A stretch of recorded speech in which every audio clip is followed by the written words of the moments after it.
അങ്ങനെ നമ്മുടെ രവി ചന്ദ്രയോട് ചോദിക്കുന്നുണ്ട്, എന്തിനാണ് നീ അഡ്വക്കേറ്റിനെ കാണാൻ പോയിരുന്നത് ചോദിക്കുന്നുണ്ട്. ആ സമയത്ത് നമ്മുടെ ചന്ദ്ര പറയുന്നുണ്ട് ഇവരുടെ ഡൈവേഴ്സ് കേസിനെന്ന് പറയുന്നുണ്ട് ശ്രുതിയെ കാണിച്ചിട്ട്. ആ സമയത്ത് ശ്രുതി പറയുന്നുണ്ട്, ഓ അപ്പോൾ ശ്രുതി പറഞ്ഞത് സത്യമാണല്ലേ. അത് കേൾക്കുമ്പോൾ നമ്മുടെ ചന്ദ്ര ചോദിക്കുന്നുണ്ട്, അതിന് അവൾ നിന്നെ വിളിച്ചിരുന്നോ ചോദിക്കുന്നുണ്ട്. ആ സമയത്ത് നമ്മുടെ ശ്രുതി പറയുന്നുണ്ട്, ഇല്ല അവൾ എന്നെ കാണാൻ വന്നിരുന്നു എന്ന് പറയുന്നുണ്ട്. ഓ അപ്പോൾ നിങ്ങൾ രണ്ടാൾ ഇനിയും കാണുന്നുണ്ടല്ലേ, ഇനി മേലെ നീ അവളെ കണ്ടു പോരുത്, അവൾ നീ എന്ത് പറഞ്ഞാലും ഞാൻ ഇവിടേക്ക് കേട്ടില്ല എന്നൊക്കെ പറഞ്ഞിട്ട് നമ്മുടെ ചന്ദ്ര ശ്രുതിനെ ഒരുപാട് ചീത്ത പറയുന്നുണ്ട്. ശ്രുതിക്കാണെങ്കിൽ വല്ലാത്ത വിഷമം വരുന്നുണ്ട്.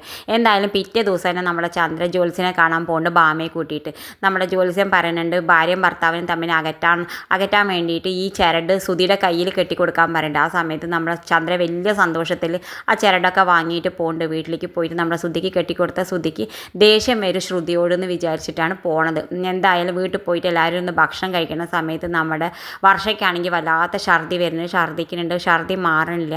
നമ്മുടെ വർഷ ഹോസ്പിറ്റലിൽ കൊണ്ടുപോകാൻ പറയുന്നുണ്ട്. എല്ലാവരും കൂടി ഹോസ്പിറ്റലിൽ കൊണ്ടുപോകുമ്പോഴാണ് നമ്മുടെ വർഷ ഗർഭിണിയാണെന്ന് അറിയേണ്ടത്. വർഷയ്ക്കാണെങ്കിൽ വല്ലാത്ത പേടിയുണ്ട്, കാരണം അവൾക്ക് പ്രസവിക്കാമെന്ന് പറഞ്ഞാൽ അങ്ങനെ ഒരു പേടി വേറെ ഒന്നുമില്ല.